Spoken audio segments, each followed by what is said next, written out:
I'm a Southern boy. I have a Southern accent, and I will try to be as clear and precise when I speak. If I don't get that way when I'm drawing, I can't help it. It's old habit. uh, I think when I was raising the kids and they were around in my studio all the time asking questions and stuff, and I would just keep painting and mumble out something that was good enough for them, and they'd go on. So I learned to sort of talk out loud and draw and sort of mumble. So I'll try to be clear. So I think we did some asking around. People want me to draw like a character of a like a typical character in a game, and I don't know for sure, but I think even the guys that draw on a computer um, and paint with a computer, they probably do some sketch work, pencil work, just to get their idea from the brain onto a computer. Maybe I'm wrong, but that's how I've always done. It's what's in your brain, the image you see, you've got to translate that down onto something visual. And to me, it's been a paper. I'm a paper and a pencil. I love it. I couldn't live without paper and pencil. and I'm going to be drawing a little larger than my comfort zone. Everybody's sort of got a comfort zone they draw in. And usually when I'm drawing a figure, I draw in pretty small at first. And until I get the figure sort of working the way I want to, sort of a comfort level, maybe not over 6 or 8 inches tall. And then I blow that up. Used to, before computers, I'd go to a store that had a Xerox machine and go in and blow it up bigger on a Xerox machine. And then go over that drawing, enlarge it, and go over it and work out all the details and stuff to God the way I wanted to.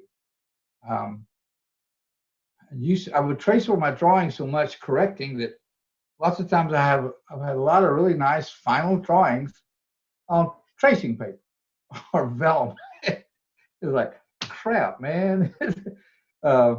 Tracing paper's got a pretty good lifetime, but the old time tracing paper, after about 20 years, you touch it and it break apart. But the tracing paper nowadays is a lot better. They last longer. But anyway, I'm going to start drawing here. We'll try to draw some I'll keep it kind of simple and try to draw a figure. Let's just draw a guy with a sword, first of all, and just see if we can take it from there and add more to it. So I guess I'll start drawing.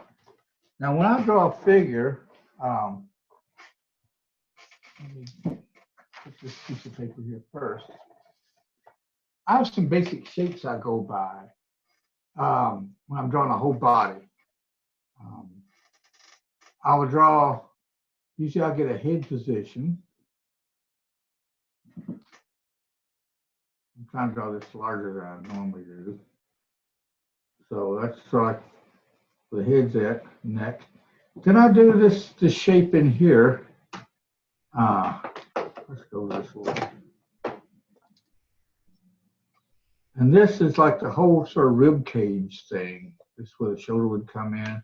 I got him, this is a center line. And I got like this shape. These are all locations and proportions. Then you go down, stomach would be, and then the pelvic area, I do something like this. And then from there, I would start working with the legs.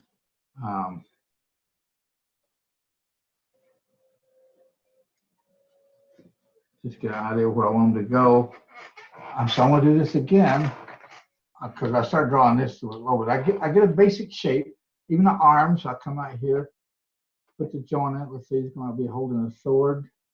And this arm we'll put down here for counterbalance. And I'll just walk on this more. I'll put the basic shape of the legs in here, a knee. You come on down and work it on out.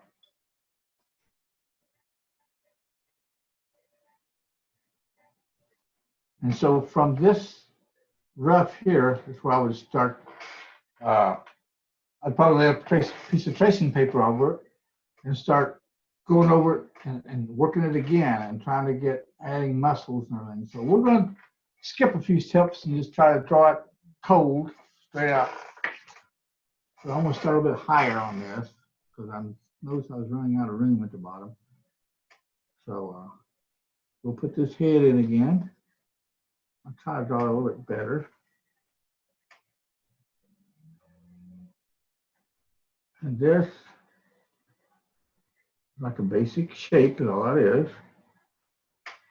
This line is located where my eyes are probably going to be. Get a neck in here, and we'll go back over here. And I want to add this in again.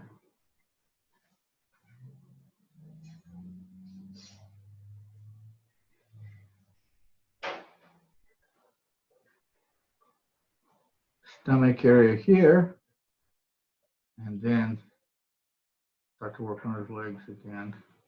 I think I'll move this leg over a little bit after I did that one. Make it come at you a little bit more. And this leg, we'll pull it back over here.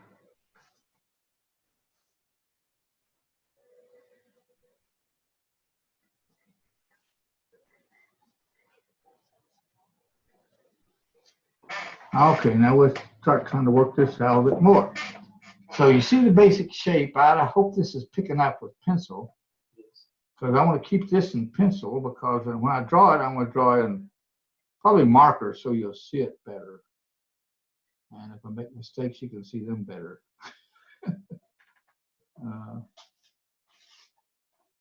So right now, I'm just trying to reform it, shape it a little bit better. Locate my kneecaps. Now, if you're wondering how do I know these proportions from here, I've drawn a lot of people in my life, a lot of figures, and I love to make them up.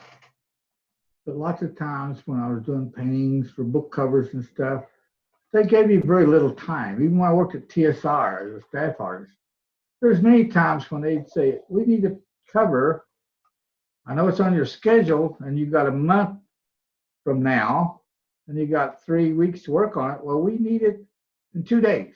And they need a complete oil painting in 2 days. And so you didn't have time to go get models and this and that. You just had to sit down and do it. A lot of those Dragonlance paintings, the first 3, I had a little bit of time. That would have been the 3 Dragonlance novels. And then the second one, the second trilogy, I always call them all Dragonlance, but it's called something else. Time of the Twin, I don't know. Those 3, they cut my time down. I know the one painting of Rayson and Carolyn, sort of back to back, one had the shield. I had like 3 days to paint that. And that was, I figured 1 day for each character and another day for everything else. So it really put the pressure on you. I'm going to change glasses. It might help because these are my closer up glasses. Getting old and my eyes are not what they used to be. Now I can see a whole lot better, Lord. So we're going to put the eyes in here. And on faces, okay, on a face, pull this over here, on a head, there's some basic proportions you need to remember. I'll do the shape again, roughly. The eyes come about here. You put an eye in here. And then your nose comes out about here. I should have done this front on because you see more proportions how they work. Then a little bit of anatomy and cheekbone in here.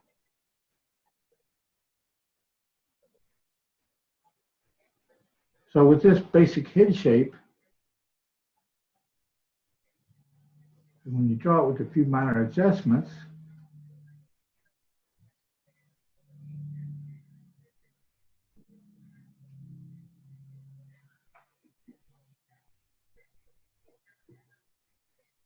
You know, pretty soon you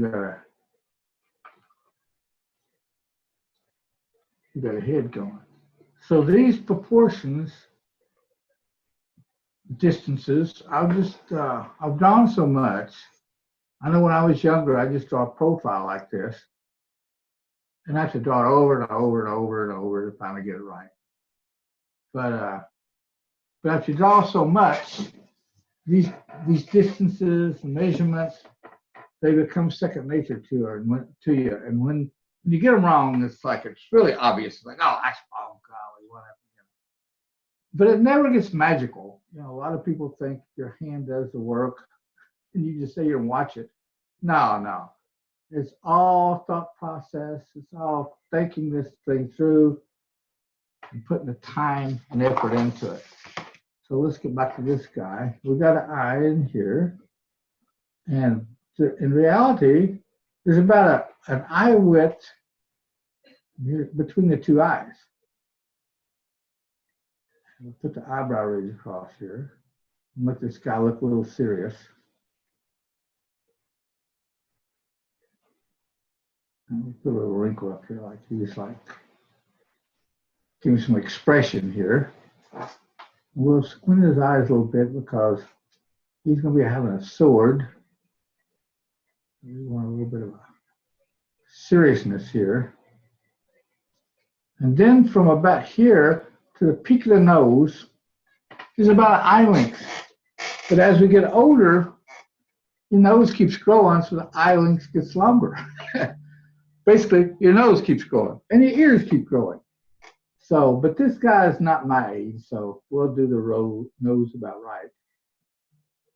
And it's about eye width difference between your nostrils, right? On the average, well, the average Caucasian, but that varies with races and with race and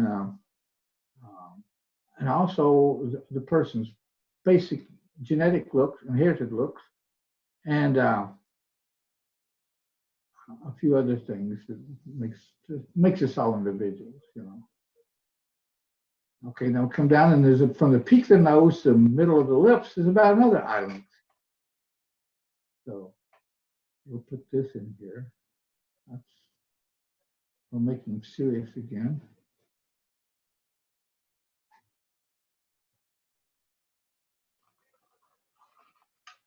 Well, these little muscles over here, the muzzle, I call this the muzzle, the nose, mouth area. I call it dog, that muzzle area. You can get a lot of expression in that.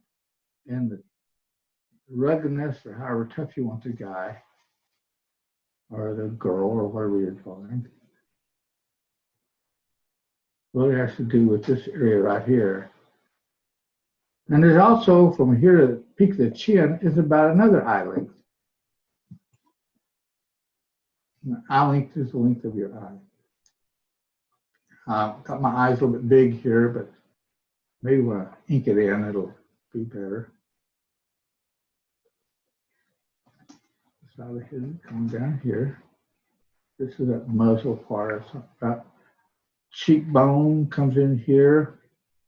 And you always think of anatomy. The ear lines up just like when you wear a pair of glasses.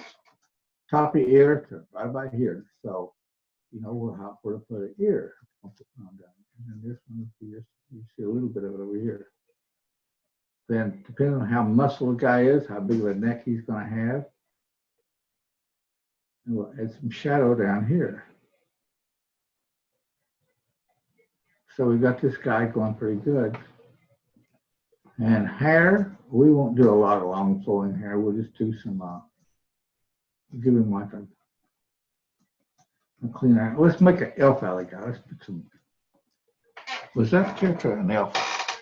What? Was that character an elf? Yes. That's what I thought. Yeah. James is wanting me to do an elf, so we'll put some elf ears on this guy. And let's get back to eyes and get him serious looking here.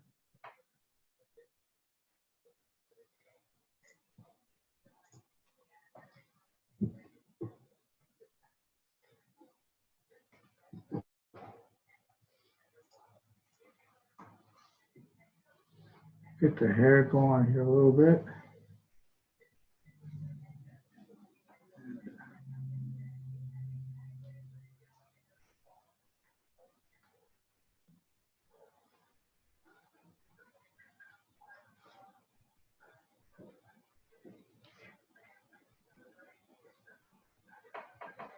Now I'll ink this in a little bit. I'm trying not to make a lot of mistakes and sit here and erase all day long. So.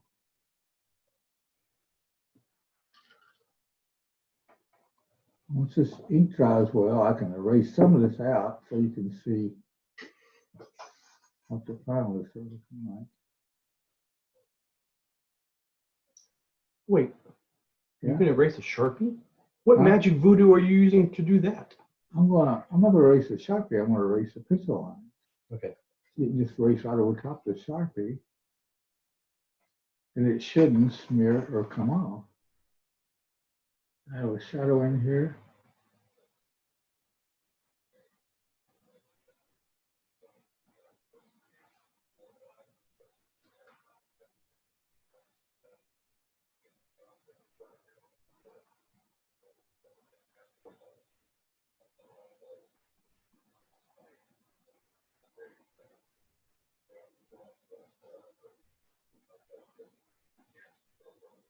Does anybody have any questions? Oh yeah, we'll wait a little bit later. There's a lot.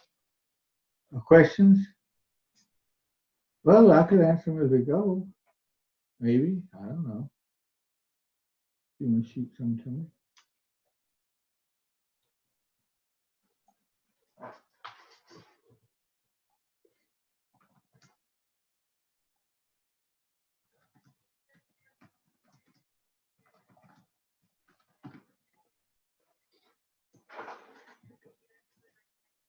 Okay, the guy's face starting to shape up some.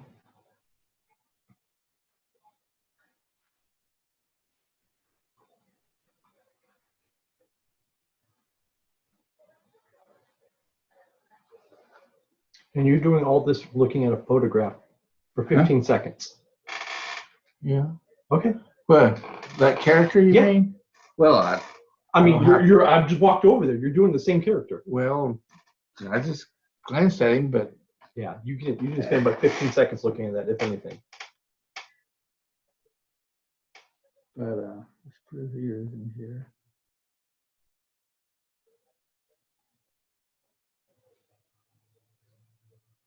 What pencil does he use for the base drawing? I used I use these pencils a lot. I keep 4 or 5 of these lead holders around.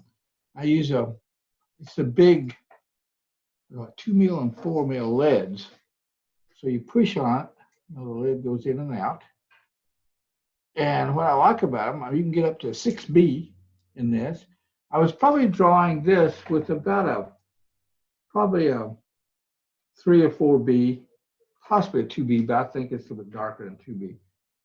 And that way you can interchange the lids. The reason I have 5 or 6 of them because I'll keep different lids and different ones when I'm drawing.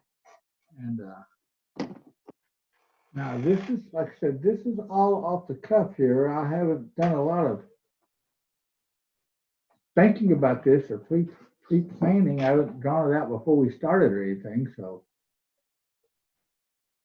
this is, it takes some courage to do this with a whole bunch of people watching, but I try not to get nervous.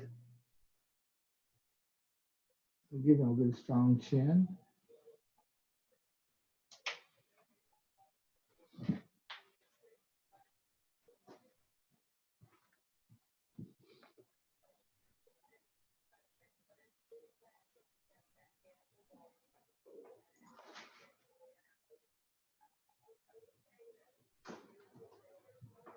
I'll get back and draw his hair in here.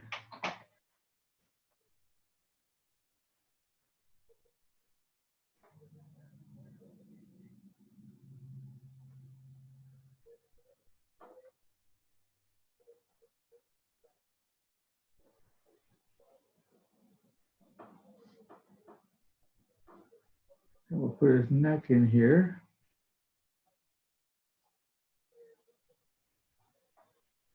And I'll put some shadow in here.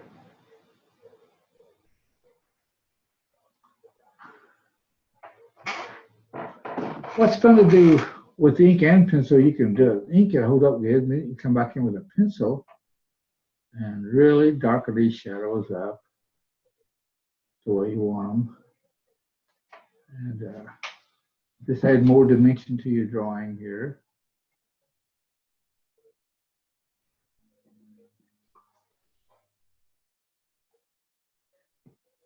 Are we spotlighting the are we spotlighting the drawing or Larry?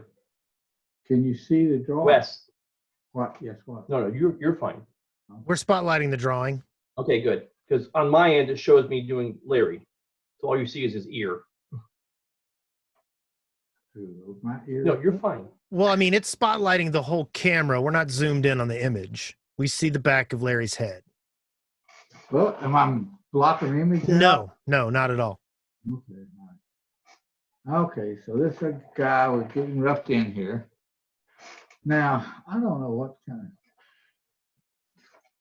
James wanted me to do a certain character. Yeah. And I don't know. He's got him pulled up on my computer across the room. Looks like he got like a fancy T-shirt on. Well, yes. And there was a game called EverQuest. You might remember EverQuest. Yeah, I did some cover work for him. I know that. So it's a paladin. Three or four. So, but the That's art right. back at 300 years ago was a little different. I know. So Back when I was young. Yes. 300 years ago. Well, I've lost into this. Oh well. On this next question. It looks like he just. I'm looking across the room and I see my image is about this tall. About that tall. So I'm trying to see. Okay. I told you I do should the have best printed it out. I know it. Looks like he's got. I'm just going to put him without a shirt because it looks like he's got a tight shirt on. So we've got to get this arm in here.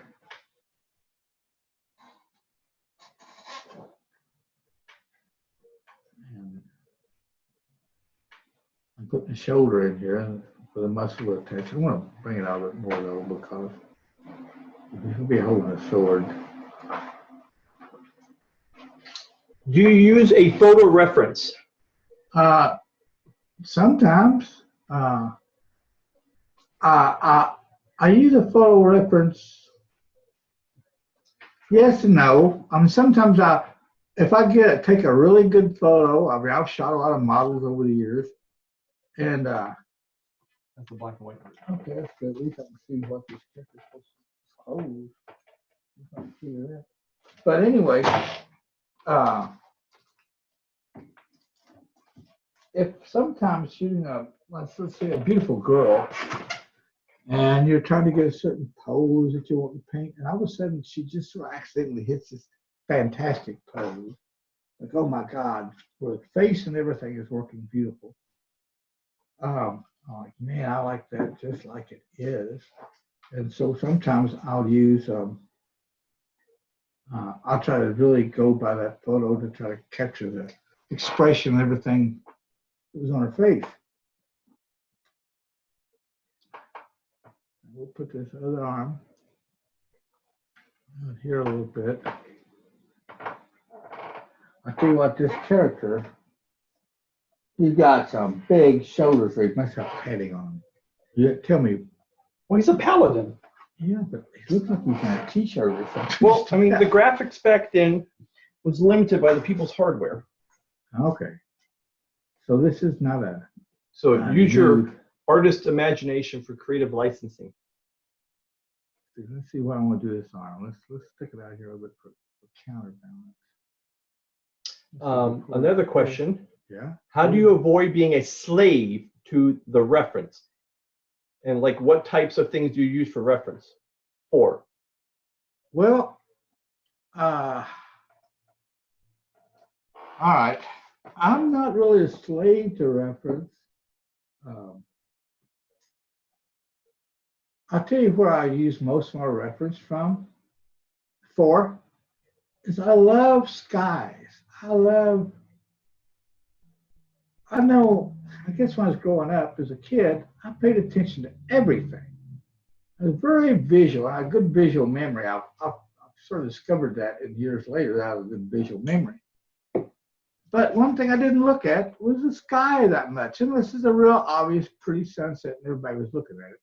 So I'm going to add a little bit of padding here. I think it's got some padding, something big on his shoulders here. So I drew his shoulders while I want them so I can add the padding later. I can't really figure out what's going on. And then he's got a shirt that fits like it. And so one time I played out a big 30 by 40 inch painting, man. You know what it was? Just had about that much sky, not that long, up in the corner. The rest of it was trees covering the sky. And so I started to paint this thing. I spent like 4 days painting this little area of sky that looked like crap. And I got mad, threw the whole painting away, big stretch canvas on stretcher frames and everything. And so I got my camera and I went outside, and for the next year, well, from that point on, I watched the sky. And then it finally hit me, man. I mean, most of my paintings of that time was just like during the day on a sunny day. And I didn't even think about the mood of that, what the sky does, the atmosphere. I was just trying to paint the images the best I could. And so I started photographing skies. Oh, man. Some of the skies inspired me for a whole painting. So it wasn't, it was beautiful. And so I got hooked on skies, and I'll take hundreds and hundreds, or probably thousands of photos of the sky. And now I used to have big old boxes of them when you had film. And now I got files and files of skies where I went out, took the photo. My son's, he could be a good photographer. I mean, that's not his job, but he should be just a photographer. And he'll get some fantastic sky shots and send them to me. He said, check this out, Dad. And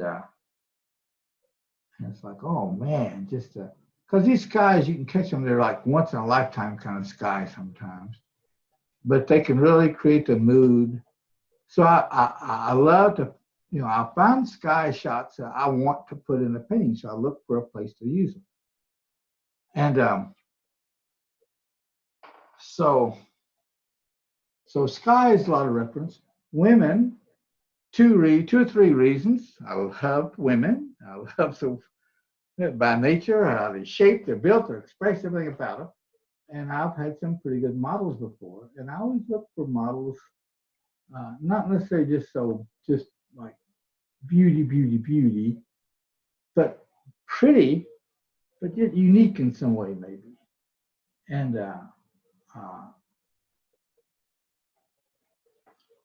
And sometimes they would hit poses. It's just, I'd talk them into a pose.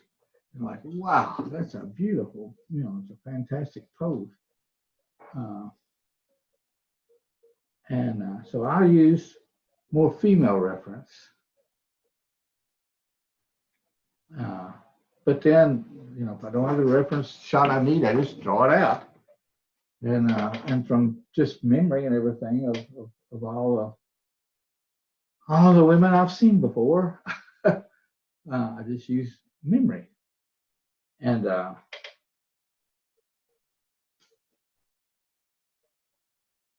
you can see, I'm going to be, as I draw this guy, let's see, I'll erase some of these pencil lines out. You can see a little bit more. I got one big eye and one small eye. That should have been corrected in the pencil drawing. Anyway, that cleans him up a little bit. Space here. Go back a little bit more in here. I'm starting to talk to myself. I'm sorry. Next question. Yeah, let's see here.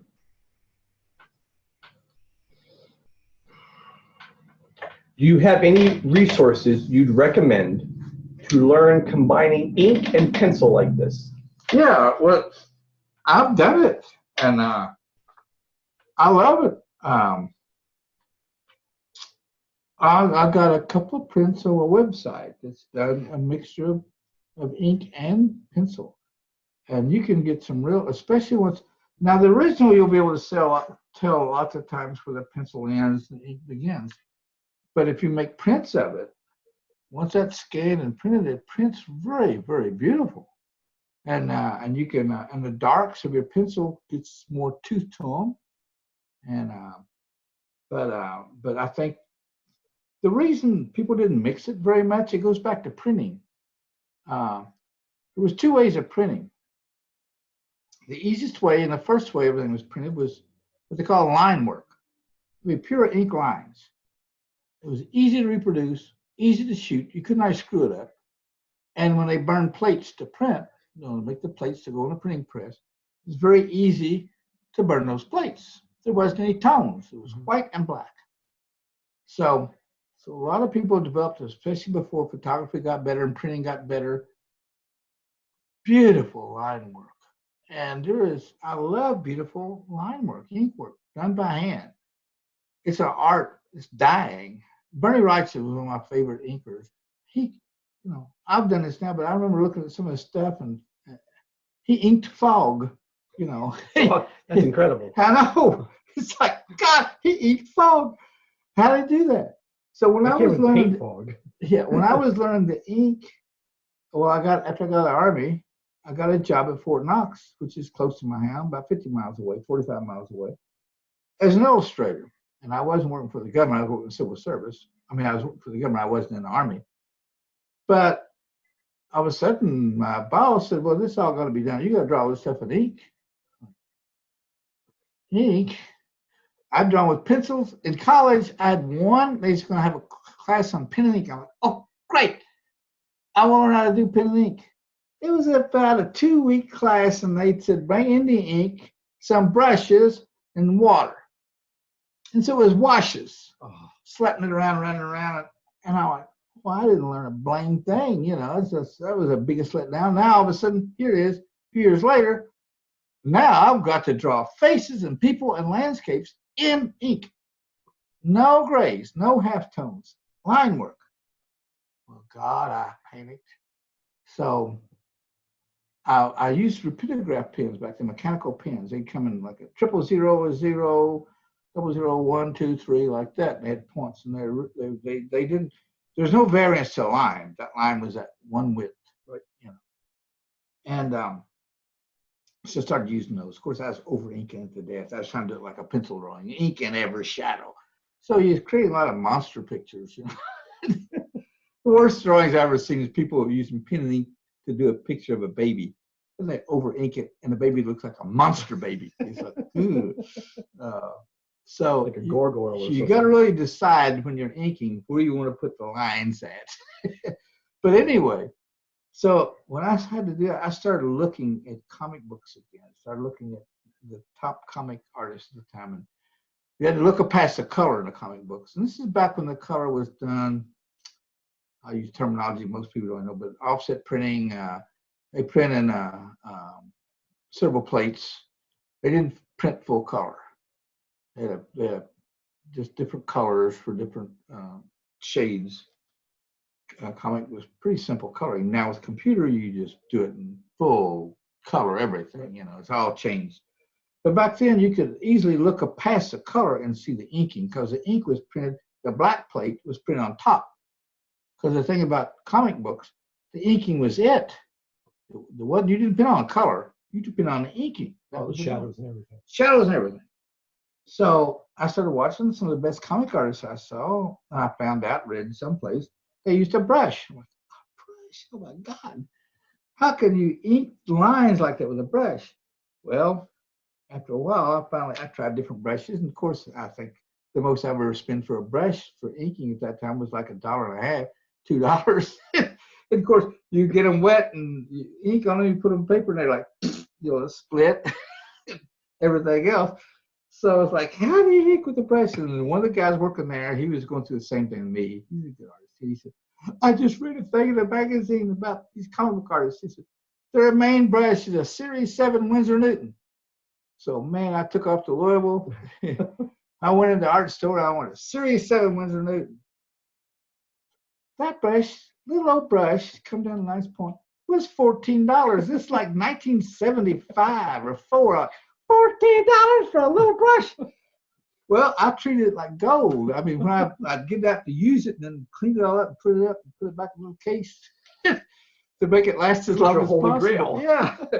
But with that brush, oh my God, you could pull an ink line from a 000 line to a number 6 back to a triple. In other words, you create weight like the bottom of a leg or arm where a shadow would be. It was worth the $14. Yes. You didn't have to try to ink in the shadow. You just put the weight of the brush. I would look at a different artist like, that's just for, it's all one line. And he would start like here, thin, and you get thicker and thicker where the shadows would be. And there was weight to that line. I mean, you could tell that it just like epiphany.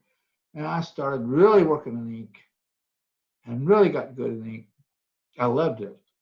And then I would start, shading some in ink, but, I mean, shading with pencil, some of the drawings I wanted to keep or something if I did something. But I knew when it was for printing, you couldn't have anything on but line work. And if you made a mistake with ink, you use whiteout, covered it up, because when it's photographed for printing, it only picked up black and white. So if your whiteout was a little bit whiter than your paper or something, it didn't matter. And when I was learning how to ink, I had some of those drawings I did, you've got a tank firing and landscapes and soldiers.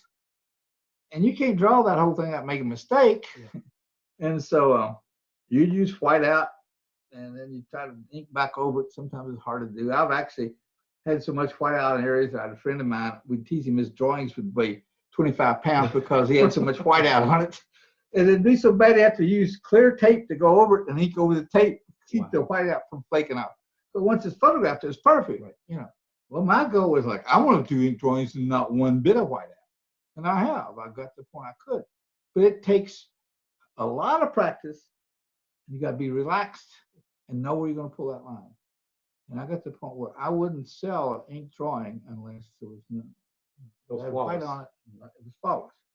And that was hard to do. Now I don't do that much inks anymore. There's not that demand like it used to be. I still love good inks. And I would, to do a good ink drawing now, I would have to practice some. I have to draw some. It'd be harder for me because I was inking every day just about. And so it came natural. For something like this, just trying to get a character going, I'm going to look at this thing and try to figure out how some of these, this costume looks like he's got some kind of pads that come around his shoulder, and then they quit here.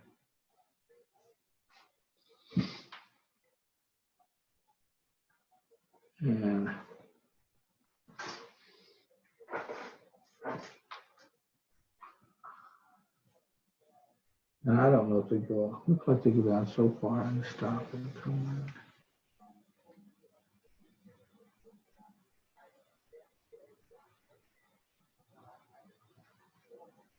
I'll link this part in later. We'll get back to the anatomy, trying to draw the figure. I'll just stick these clothes. Luckily, this guy's clothes pretty tight, so. And then he's got something coming over here.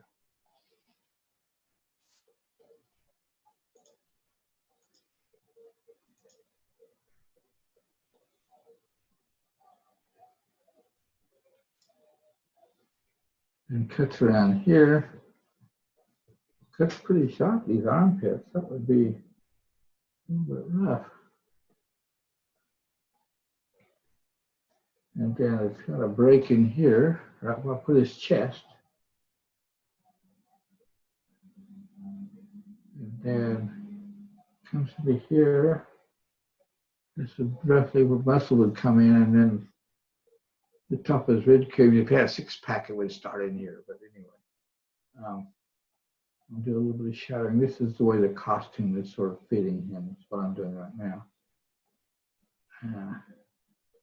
And costume's coming here. And he's got some kind of a belt on that comes up here like this, and like this. And then I can't tell what's going on. Now it comes to here. Something up here like this. I'll get to these lines in here and hold off on it. And then go back to work on the anatomy part. If you notice, I've been drawing these, the arms in. I want to see where the muscle's going. So in my pencil drawing here,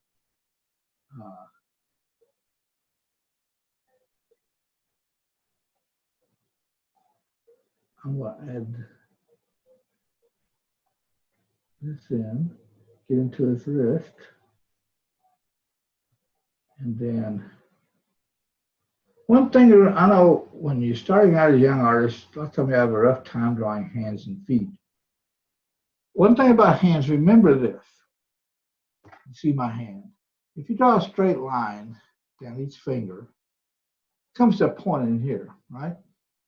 So your fingers really don't go. How many hands have you seen that was drawn? You're drawing a hand, so you got the palm of the hand, okay, and then all the fingers go straight up, okay, and then they stick the thumb out here. And when they bend, they all bend and go straight down, okay? Well, that's a robotic hand. If you look at my hand, and then when I close it, they come in.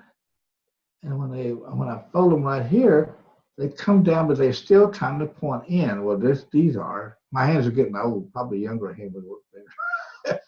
But just look at a hand and how, I don't know. I've just looked at hands, and they're still not easy even now. I'll have trouble with a certain angle of a hand and draw it and redraw it. Which is interesting because the next question is, do you form the image in your head and only try to create it, or do you allow for improvising, like repositioning a limb or a posture? Oh, yeah, yeah. If I've got a certain kind of pose I really want, that's too much. I try to draw that pose and redraw it to what was in my head. But as a pose comes to life, you'll see that what was in my head doesn't work right. So it's like, let's follow the anatomy. See, you want that pose to look natural. You don't want to look real posy, like it's stuck out there, like a middleman or a robot.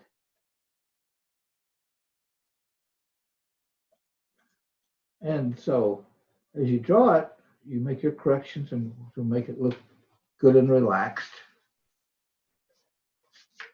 Well, I should draw my sword in earlier. It's going to be transparent in places. I'll tell you that right now. Maybe I can. It's a Vorpal sword. Yeah. What you need? I need a ruler. Should be there's a pink one out there sticking out. Sure, here you go. Let's see if I can get the right angle here and do a little fudging and get it out of. Yeah, we'll go this way and make this the center of the sword. And angle out here. And so, God, this sword, he's got a flaming sword. God. I'm still going to put in a little bit of a lines for my sword so I get the basic shape. That's interesting. A flaming sword.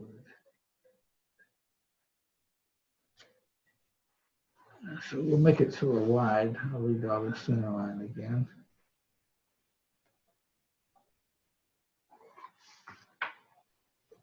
Now, if we're going to make this flaming sword, that's going to be interesting with ink.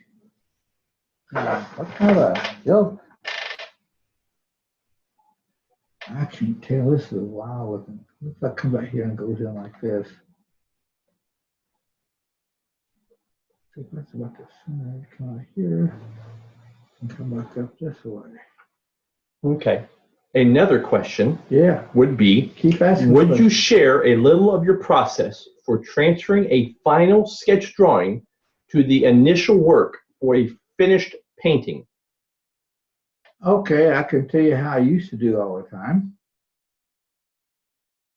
Let's say this is going to be a painting, right? This guy I'm drawing here. I think this is a two-hand filler.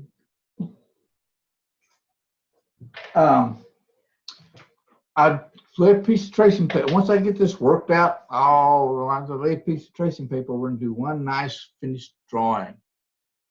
Clean. Using pencil or ink? Whatever. Okay. What you can do it either way. I would say do it in pencil. That way you can erase it and clean it up. You know, I do it in pencil. And let's say I'm just doing the hem and a little bit of landscape, so I draw that in there. And then I would let's say it's got to be a certain size. So I would used to in the old days I'd take it down to an office supply. Someplace I had a Xerox Kinko's, machine. FedEx, whatever. Yeah, Kinko, and use a Xerox machine and blow it up to about the size I wanted. So it'd be on like 2 or 3 sheets of paper. I get home and tape the paper together. To cut it didn't overlap. You had to actually cut the paper and tape it where it's seamless. I mean, you'd have the lines, but you didn't let much overlap. And then you tape it together, flip it over, and take a pencil lid, a graphite, and cover the whole back and lid. Then I have my board laid there, or canvas. I paint on masonite board. I started actually while I was at TSR, and there was a reason I started painting on board, and we'll talk about that later. But your board's gessoed, ready to paint. So I would take my drawing down. Then I'd usually get a ballpoint pen and go over that thing. Okay. And here's the thing: if it ever slipped, you're screwed. Yeah. Because you can't tell what happened. So a lot of times, if it did slip, I have to cut it in half and try to line up the part that was there, and then try to line it, other part back up. So it was a pain, and I would trace it down in pencil. Now here's the bad part about doing that is pencil on gesso only gives you like 1 or 2 values of gray. It won't give you a range of gray. Mm-hmm. It just don't take very well. So when you finish drawing it, you get back, you barely see the thing. You might go over a little bit more, especially usually since you're tracing this thing down and you're trying to draw these eyes with a ballpoint pen, go over this drawing. When you lift the paper up, you might have been off a tiny fraction of an inch of eyes too high or something like that. You got to redraw that.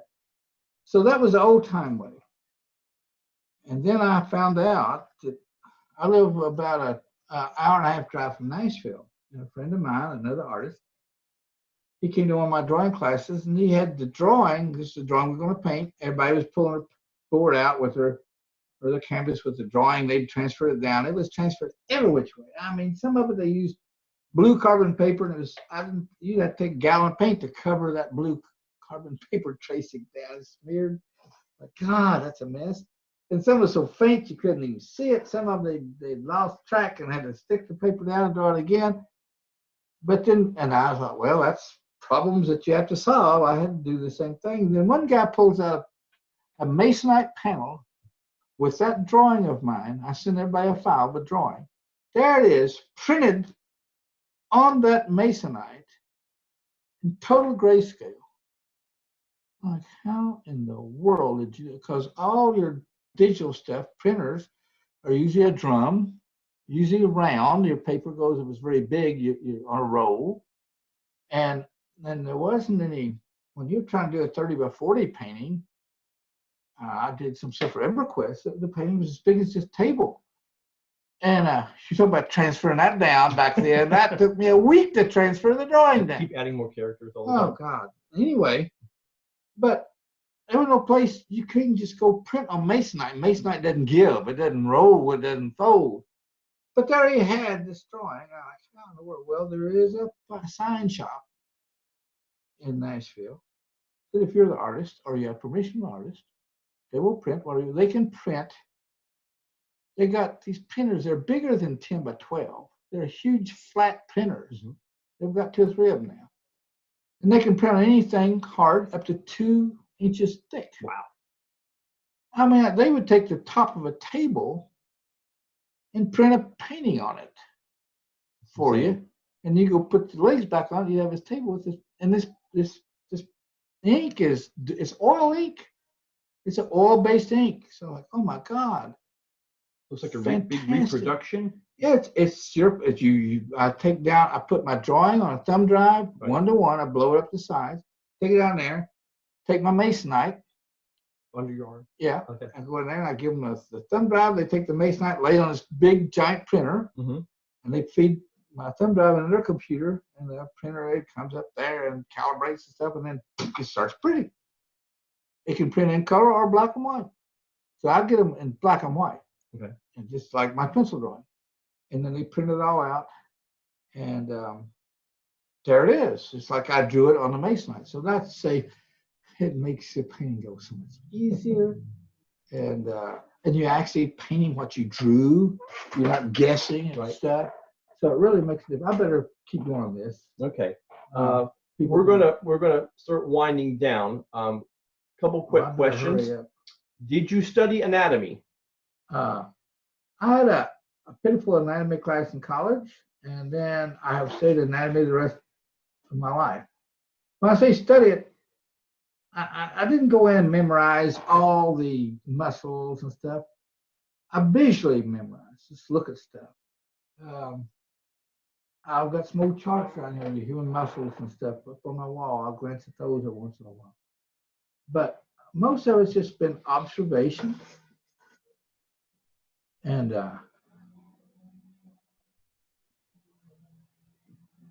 I'll try to hurry and ink this rest of this in. So, let's see here. but yeah, my anatomy is just observation, looking at people. I sit around airports where I was flying stuff and look at people, and sometimes they'd catch me looking at them, and I'm like, oh my God. And then you get this thing, they keep looking at me to see I'm looking at them, and I'm trying to look away. I've had to actually get up and tell them, look, I'm an artist. This one woman, twice, beautiful face, is a black woman. Uh-oh, 2 times a black. Beautiful, beautiful face. And I'm trying to memorize it. And so I'm looking at her when she's not looking at me, and then she's caught me a couple times staring at her face. Now this game, I'm trying to catch her looking away so I can study her face, and she's like, this weird old man is looking at me, and I wonder why. And I've got so uncomfortable. And I know she was both times, they were uncomfortable. So I would just go there and say, look, I'm an artist. You're beautiful. I'm trying to memorize your face.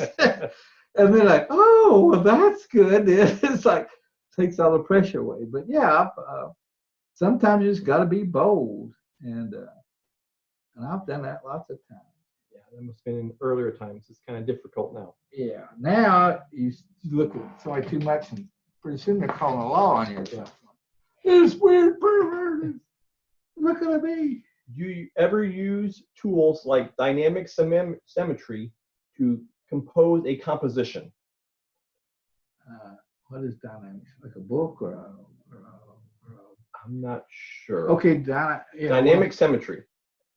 I sort of look at that as like perspective, just of the viewing, the point of view. But I don't do a whole lot of real dynamic symmetry, because actually, when you get that real dynamic look, that is like looking through a lens. You know how you get a lens, you get that fisheye effect. Yes. And distortions. Well, that's what a lot of dynamic stuff is. Well, you don't really see that kind of stuff. In a way, you do, but you're not aware of it. You just don't see things that distorted unless you get really up close. But what they're doing is just taking them distorted and put it far away, and you get this distorted, over the top, superhero kind of a look or something. And I didn't do that a whole lot. I mean, I'd try to get a pose that was dynamic, and then just go from there with that pose and try to draw it correctly the best I could. What artist, old or new, do you admire and find inspiration? Well, when I was young, when I was in college, Frazetta's first Conan book covers came out, and in 1967, I guess, and it blew me away. But I was always already trying to do fantasy, and there wasn't no such thing as fantasy, and I didn't know But the color, my teachers didn't like it. They said I was going to be a cheap commercial illustrator. I was hopeless. And I said, well, that's all right with me because I don't want to do abstract stuff. And so well, I forgot what I was talking about now. I got to thinking about The artist, old and new. Oh yeah, but I love what Frazetta was doing, bold and the heroics. Like, oh my God, that blew me away. So then I started going to the library more at college, and then when I got out of college and out of the army, I started buying books, and I'd go look for books, and they were hard to find. There wasn't a lot of art books. But while I was in college, I did find like N.C. Wyeth, some of the Remington and Russell. They were doing adventure art, and it was really cool, and it was realistic. It was like you're there, you know, you're doing the art. I mean, you're there in the scene with them, you know, and I love that. But anyway, mine was all about an adventure. My whole life has been about taking risk. I mean, I've done it. And I like excitement, that thrill of excitement. And so fantasy was like it's an adventure, you know. Let me draw this other hand. At least I've got this basic anatomy down where you can sort of see what's going on. Can you ask them? Can you talk to them? Help me out here. Ask the person that you're copying the picture for? No, I want to ask the people, can they see this pretty good to where you can tell what's going on with this? Oh, yeah. You guys can chat something. Yes. What's going on? Yes, they can see it quite fine. Okay. Yes, it looks fantastic. Amazing. Well, I don't like to say. I just want to know if they see it. Oh, here about this one. Really? That's the best you can do? Okay. Under this kind of pressure, it is. And it's not my comfort zone. I don't ever draw figures this big. I draw them. My comfort zone is drawing one about from here to here. Okay, this size. I don't know if you can see that. Yeah, you're on that camera. Okay, they can see that. Okay, that's my comfort size for whole figures. And most of them I draw them even smaller first time, and then I'll look at that one and draw a bigger one better, and then. So this is way outside my comfort zone. And some people are actually following along in their own sketchbooks too. Good. So I get down here with the leg.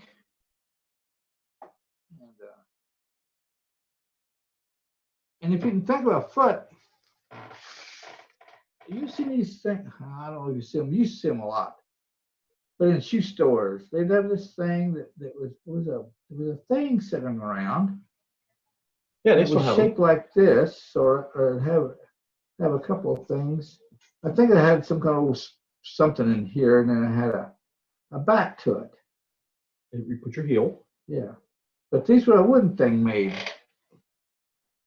and sort of made like this. Something went through here, and I got to looking at those things, like, man, that's a simplified version of a foot. I thought, God, remember that. So I do that. I remember that. And like this foot here, you got your ankle up here. I don't know if you can see down this low. I'm down below my sweet spot, supposedly. Let me raise this up a little bit. No, you're good. Can they see down here? Yes. Okay.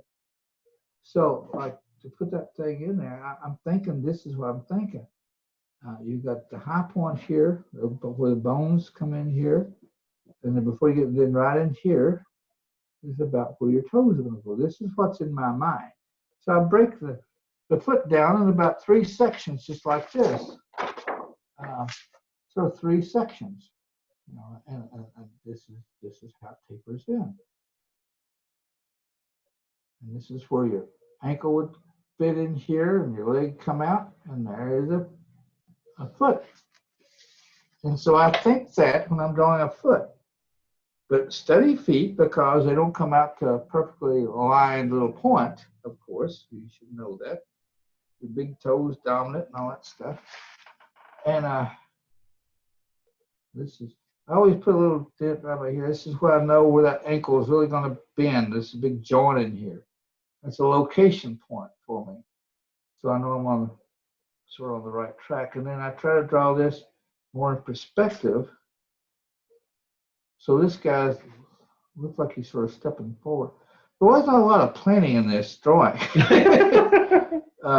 It's all pretty spontaneous, which is sort of fun, I think, because I don't know if I'm going to blow it or not. It's sort of exciting, but he's come out okay. Now, with a guy like this, you could add armor on him. You could make Superman out of him. You have to change the Clark Kent look, but you can put cape on. You can put boots up to here. You can put the little spandex pants on, whatever.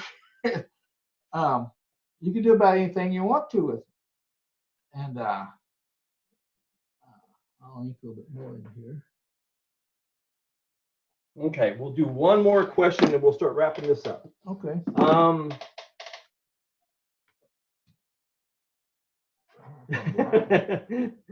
Yeah, I'm off to Heist, my local famous footwear. Last question. Sure. Do you usually work at 100% of finished size, or you create artwork larger than it will be printed, etc.? In other words, you make it bigger and small, scale it down, or vice versa? I do all, okay, let's say I'm going to do a painting for a book cover. Okay, I did a lot of paperback book covers. Well, you don't do a painting at the paperback book cover size or you go blind, okay? You have to have so tiny brushes you can't see the points. So I do it what I call a comfortable size. To me, a 20 by 30 was a very comfortable size for me. So I did a lot of book covers, 20 by 30 inch paintings. And I've sold most of them, but I used to have tons of them around, 20 by 30s. And like some of them over on that wall are sort of 20 by 30. But and then I paint it to what's comfortable for me. Then it's their job, but I've write the right proportions so when they bring it down, it will fit the product. Right. So I paint everything bigger than the product. But I also, when I draw it out though, I draw it at a comfortable size for my drawing. Okay. For me to draw a whole big scene of painting and this big, I'd be drawing and running back, looking, drawing, running back, and because you can't take it all in because my drawing is getting real big. And so what most artists do, even sign people, everything, you draw it at a comfortable size for you. And then that's what I have a good scanner and I have Photoshop. Scan it, take it to Photoshop and blow it up. Okay. And then I've got a big printer, I can print it out. And so if I drew it this big, but I got it just the way I want it, except it's so small, the facial features not very good. Right. I can't see. But I got the pose, everything perfect. I couldn't draw it any better. So I scan it in, enlarge it, print it out. So now it's this big. I'll throw a piece of tracing paper over it and do all my finished detail work and the face just the way I want it and everything. And if there was 3 figures, I'd do them all that way. And then lots of times I'll do the landscape or whatever separately. And I'll do it at a comfortable size. Then I blow it up to where I know where my characters are going to go because I know this is a landscape I want for this painting. So it all comes together. Used to, it was all done the hard way. It was usually almost you draw it, blow it up on, like I said, Xerox papers, and trace off best you could. It was a mess. And sometimes you wouldn't even draw your background. You just go ahead and get the figures in and sit there and take a pencil and try to rough in where the background's going to be. Mm-hmm. Do your best and guess the rest on that. Just hopefully you can cover it in your painting real good and make it better with the paint. So there's a lot of different approaches. But well, like I said, doing book covers with quick deadlines, you couldn't play around. It had to, I mean, I've had to do paintings at TSR and for paperback books. You had to have all painting done sometimes in 2 to 3 days. Sometimes at TSR, I did a painting in a day. And you know it's not good. And so I finally got in a habit. If I could have 2 weeks for a painting, and these are 20 by 30 oil paintings, I was fine with it. Of course, I was working, 20 hours a day, just about. And missing your family. That's why I'm actually only 27. I just look old because I I put in so many hours. No, it's I used to put in, I'd get up at about 9 o'clock and go to bed about 3 in the morning. That was a normal day, weekends. And I wouldn't have done that if I didn't love it. Because you won't do anything that much unless you love it. So that's, yeah, I just read a book. It's a good book, recommended me to a friend and a doctor. He said, it's about how do you succeed in something. There's lots of things, a lot of the elements make you succeed. But the first rule, sort of, no matter what you want to be, what kind of trade or what you're going to do, you're a politician, you got to get 100,000 hours in. 100,000, that's years. Yeah. So you don't expect to learn how to draw or paint or play. Like, I'd love to play guitar like Jimi Hendrix, right? or some good, just a good guitar. So an average good guitar. But I know for me to get that way, I want to spend years practicing. I don't have many years left.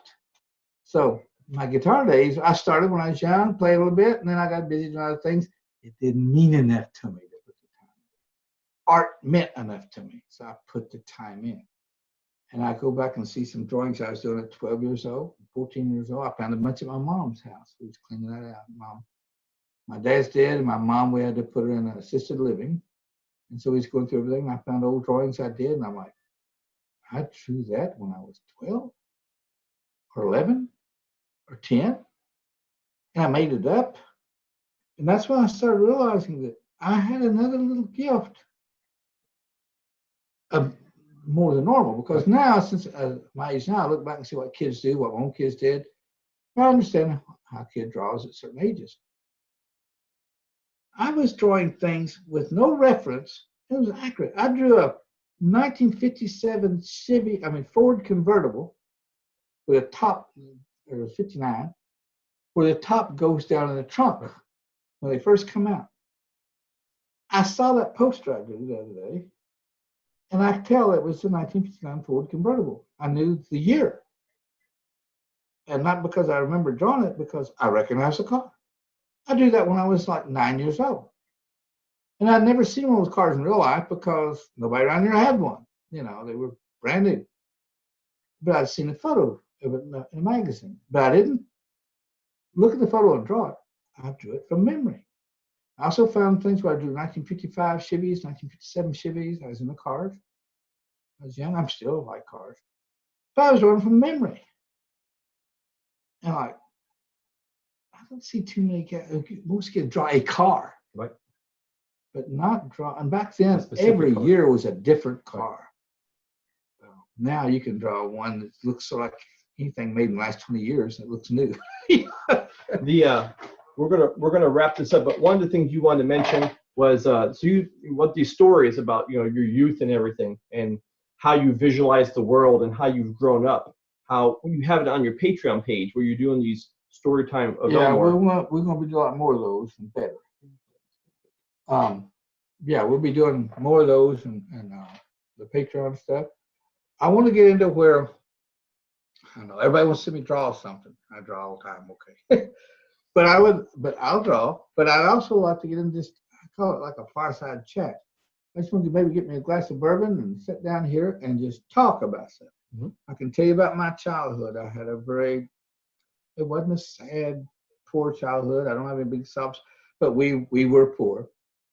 My dad got tuberculosis after World War II, and we thought he was going to die for about the first 10, 11 years of my life. He'd be gone, sent to a hospital, the tuberculosis sanitarium, to die. But he'd live. He lived till he's 93. And I just knocked the camera over. Did it break anything? We'll find out. Well, I think you guys can still see me here. Well, I think it's time to wrap up now. Okay, but yeah, if we'll be doing a lot more stuff on Patreon, and I've been so busy this summer though, it's just been almost impossible to do anything. But I'm getting all caught up. I'll be painting more of my own work. I'm not going to take. I've got 3 big contract paintings to do, and I'm not taking any new work on right now. I just want to get those done and do some of my own paintings and have fun and enjoy it. So I wish I could have seen everybody and talked to everybody live, but I hope you enjoyed this. I never know what it's going to be like. I just get to drawing and mumble and but I'm not camera shy or anything. It's like I've been filmed every which way by everything. It's like it doesn't bother me. It's just I'm just me, and I don't try to be anybody I'm not. And I judge everybody on just who you are, and that's it. Just who you are. What kind of a person are you? Decent person. I like you. I don't care about race, creed, color, nationality. Just a good person. I live. And so I hope you had a little bit of fun, and maybe sometimes we can get together and do it again. Everybody wave. Say bye-bye. Okay, everybody. Thank you very much for joining us. And tell them they could, if they have any comments, they can email. Yeah, they can email us. Yeah. I'll work on that. Okay, all right. Wes, thank you very much for hosting this. Do you have anything to say now? No, that sounds like about it. Thanks for hanging with us, Larry. I appreciate it. Well, I hope it was okay. Okay. Okay. Well, we'll shut this down, and everybody have a great night and have a great Siege weekend. You too. Take care. Bye-bye.